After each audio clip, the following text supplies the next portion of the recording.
Guys, welcome back to my weekly deck reviews where we talk about decks that I worked with this week and my thoughts on them. Tonight we are going to be talking about the Ember and Aura Tarot and the Magick and Mediums Oracle. So first, we'll do the tarot deck.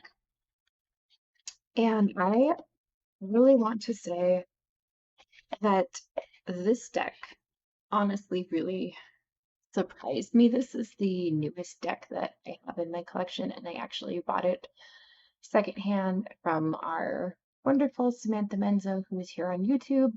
I had been asking, or I had asked her because I knew that she had it, what her thoughts were on it, and she had said that she was actually keeper itches looking to pass it on. So I ended up purchasing it from her, and I wasn't completely sure how I would feel about this deck, but I was really drawn to it. And when I opened it up and looked through the cards, this kitty fur man, I actually felt really emotional. And I don't know why the deck just made me think of my mother. And I think it's because I know that the creator lost her mother the same way due to breast cancer. And I don't know, just it really latched on to me. And I actually ended up finding myself really, really pulled into this deck this whole week. So the color palette is very soft and it has a lot to do with the divine feminine. I know there are some aspects of Christian mysticism, I believe, in here as well, and but it's mostly inspired, I think, by the divine feminine. Either way, I really, really enjoyed this deck, and I honestly was really taken by surprise with how much I enjoyed working with it and how much it spoke to me. So this one will definitely be one that I think it's gonna have a special place in my heart for just how well it meshed with me and how well we worked together. Um, so this is the Ember and Aura Tarot, and it's by Jamie Richardson, which I will leave the link to her website down below. I just want to talk about the guidebook really quick. This is the guidebook, and I really, really enjoy a lot of her interpretations of the cards, and she really seems to keep with the theme of the ever prevalent divine feminine throughout the deck. She has a lot in here on her experiences with what brought her to create the deck, which was her mother's passing, and I was just really moved by it all. And I don't know, it just something about it. I think maybe because of the similar experience that I've had in my life, the deck really just struck a chord with me. And I think it spoke to me on a level that maybe I needed it.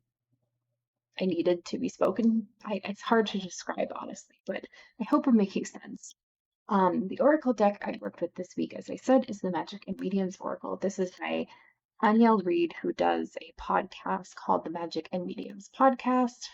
I think it's actually just called Magick and Mediums Podcast. But either way, I will link it down below. And I adore her podcast. It is so fun to listen to. She has a lot of people on there that she interviews. I've mentioned it before here on this channel, but I really love this deck. This is another one that I actually got from a good friend as well. And let's see, where do we start the cards? Okay. The artwork is by Ash Colored, which when I did my Oracle deck collection video, I couldn't remember the artist, but I told myself I would remember because I love the artwork in this deck.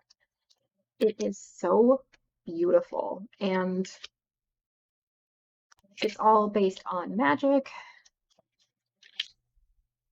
and I just love it. And the cool part is that you can use this deck for magical purposes, or you can use it just to do daily draws in a practical sense. I actually found it worked really well with the Ember and Aura Tarot, and I love this deck, and I feel very empowered when I use this deck. I feel like I've got my witchiness on, and I'm ready to go. I love this deck so much. It really kind of empowers that magical side to me. So when I feel like I'm feeling a little uninspired as a practicing witch, this deck I think really kind of gets those inspirational, juices going. Oh my God, guys, it's just me today. I don't know. I'm having a day.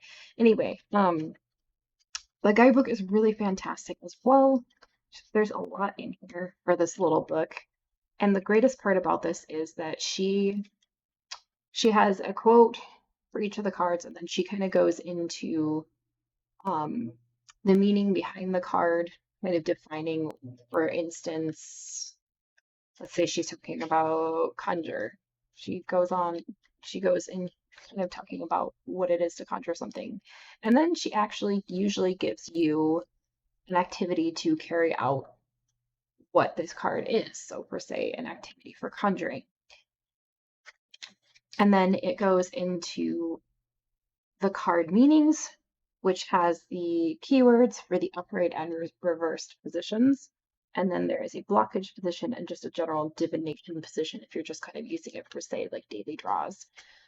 Then there are also a few spreads in here and how to use the cards, what she recommends to use the cards with, and then she's got some pretty fun layouts for kind of how to inspire your magic, which I really loved. It's just a really fun oracle and it's so beautifully illustrated. Her podcast is really fun to listen to, so I really suggest that. And again, as I said, I will link it down below. So those are the decks that I worked with this week, and I've had a really fun time working with them both. I've had Magick and Mediums for, I think, a little under a year now, and Ember and Aura I've only had for a week, but I really, really enjoy working with both of them, and I highly recommend them if they are something that works for you. For those of you who are drawn to these cards, they are both in print as far as my understanding, and they are both available on the creators' websites, which will be linked down below. So I hope you guys enjoyed watching this deck review, and we'll see you in my next video. As always, blessed be.